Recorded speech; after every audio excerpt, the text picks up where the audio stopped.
Hello, welcome to part 2 of our 4-part series on gravitational redshift. Today we're going to talk about a hypervelocity machine gun. Assumptions. Located at the surface of a large massive object. Aimed directly upwards opposite the direction to the center of the large massive object. No atmospheric drag. Muzzle velocity of the round is high enough to escape the gravitational field.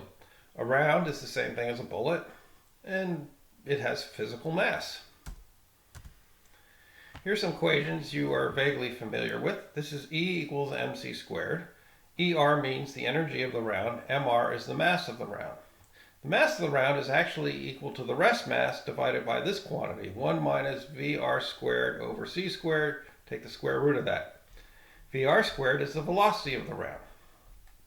If you look at this equation closely, if VR is 0, then MR equals MRR.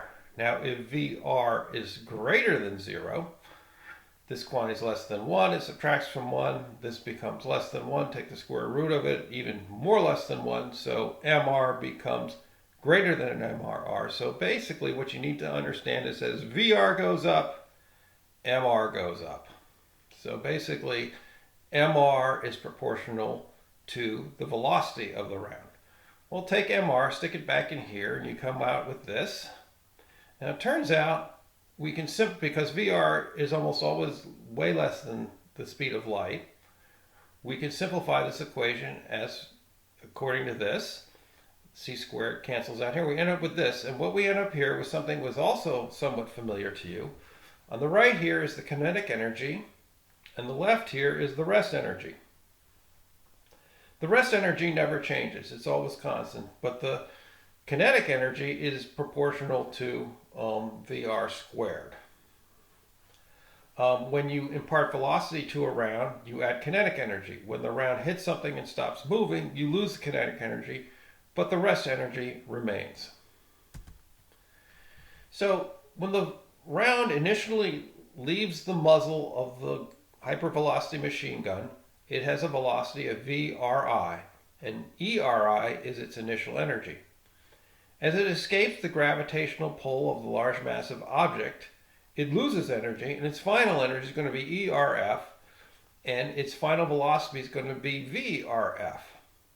And so we have is ERF equals ERI minus delta ER, where delta ER is the energy lost by the round due to gravity.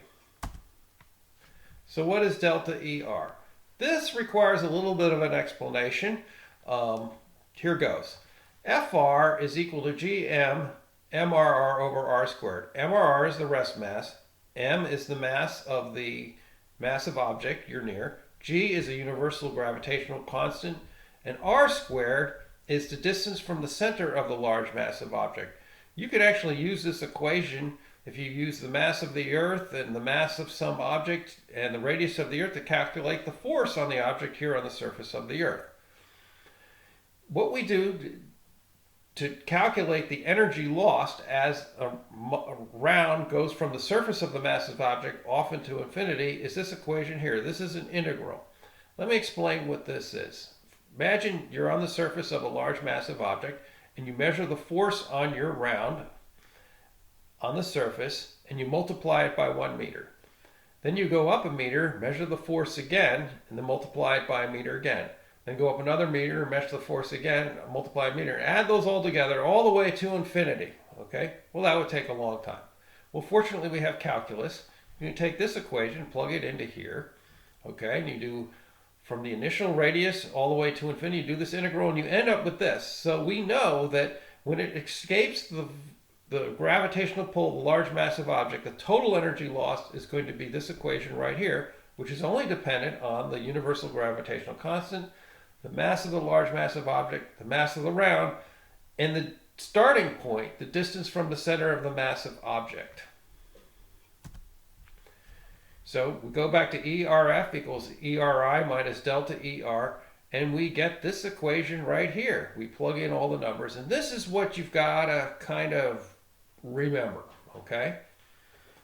Imagine you have your hypervelocity machine gun, okay, and you shoot it and the round goes off and never comes back.